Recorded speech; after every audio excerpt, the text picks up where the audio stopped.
La iglesia es sal y luz. Así lo afirma el Evangelio de San Mateo, capítulo 5, del verso 13 al 16. ¿Qué hace la sal? La sal purifica, desinfecta, preserva, sazona, potencia el sabor, impide que se extienda la corrupción, da sed, y todo esto no le gusta al mundo. Y es cuando la sal arde e irrita. Ahí es cuando inicia la persecución por no ser igual al mundo o 12 años de cárcel. El Señor Jesús asemeja a todos sus creyentes o discípulos a la sal natural. Así que todos sus discípulos son para el mundo lo que la sal es en la vida diaria.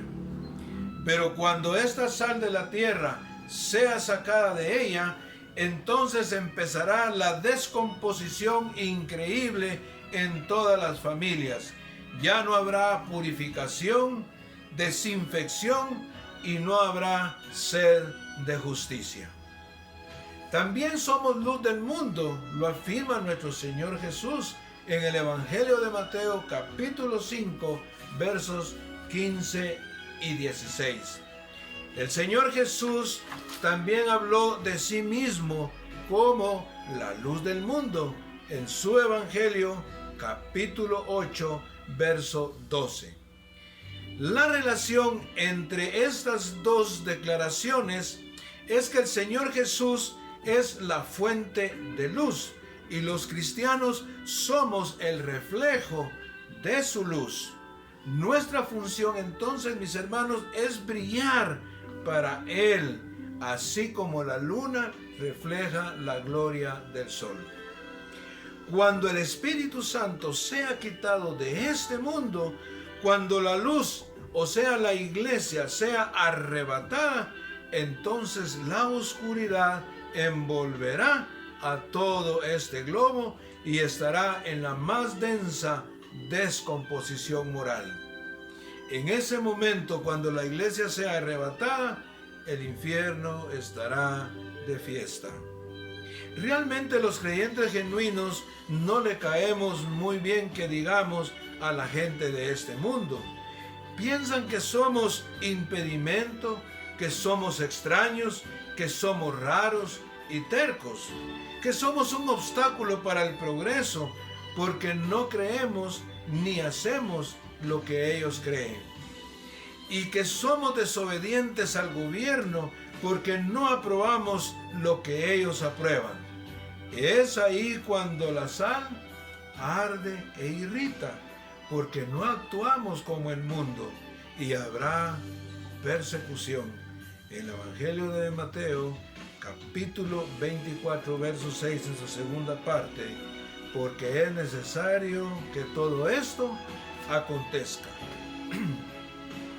Pero uno de estos días seremos arrebatados de aquí, uno de estos días desapareceremos, y el que detiene el mal es el Espíritu Santo de Dios, y no estará aquí.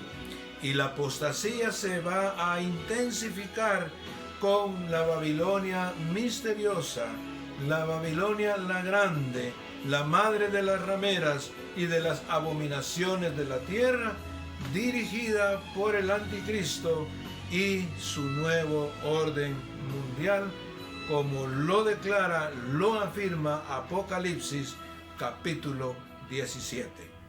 Hermanos, con honestidad, respondámonos con respecto a la apostasía. Como iglesias cristianas e individualmente, ¿estamos siendo sal y luz al mundo, sabiendo que el retorno de nuestro Señor Jesucristo pueda suceder en cualquier instante?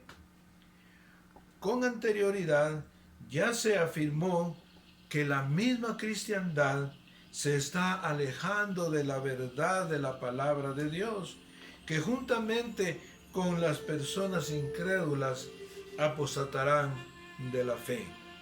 Lo afirma contundentemente la primera carta de Timoteo, capítulo 4, verso 1. Pero el Espíritu dice claramente que en los postreros tiempos algunos apostatarán de la fe, escuchando a espíritus engañadores y a doctrinas de demonios. Cuando nos dice, pero el Espíritu, se refiere al Espíritu Santo de Dios. Y dice claramente, expresa proféticamente, con reiteración, sobre el peligro de la apostasía. Que en los postreros tiempos, dice el versículo de Timoteo, esos postreros tiempos son los actuales, hermanos, los últimos de los últimos días, que comienza el cumplimiento de la profecía del fin hasta el regreso de nuestro Señor Jesucristo, cuando establezca su reino y juzgue a toda la humanidad. Y la apostasía llegará a su punto culminante justo antes de la llegada de nuestro Señor. Lo afirma Mateo capítulo 24, verso 12. Y por haberse multiplicado la maldad, el amor de muchos se enfriará. Y en los últimos tiempos, la influencia de los demonios alcanzará su punto máximo durante la gran tribulación. En 2 Tesalonicenses capítulo 2, verso 9 y Apocalipsis capítulo 9, verso 2 al 11, capítulo 16, verso 14 y su capítulo 20, versos 2, 3, 8 y 10. Algunos apostatarán de la fe. Estos algunos, hermanos, son personas con religión que creerán que caerán presa fácil de los maestros que abundarán y no darán la verdad de la palabra de Dios y la van a negar. Cosas fundamentales como son los principios de la Biblia. Son personas que se alejarán por completo de una posición original, apartándose definitivamente de la doctrina ortodoxa cristiana. Con toda claridad, son personas o son cristianos nominales que se asocian con aquellas que de verdad creen en el Evangelio y luego desertan al creer mentiras y engaños, lo cual revela su naturaleza, que en verdad son personas inconversas. Lo dice la primera carta de Juan, capítulo 2, verso 19. Salieron de nosotros para que se manifestasen que no eran de nosotros, escuchando a espíritus engañadores. ¿De qué trata esto? Se refiere a espíritus religiosos malignos que hacen parecer lo que en realidad no es, ya que tienen la capacidad de convertir la energía en materia, ya sea en imágenes u objetos como los ovnis.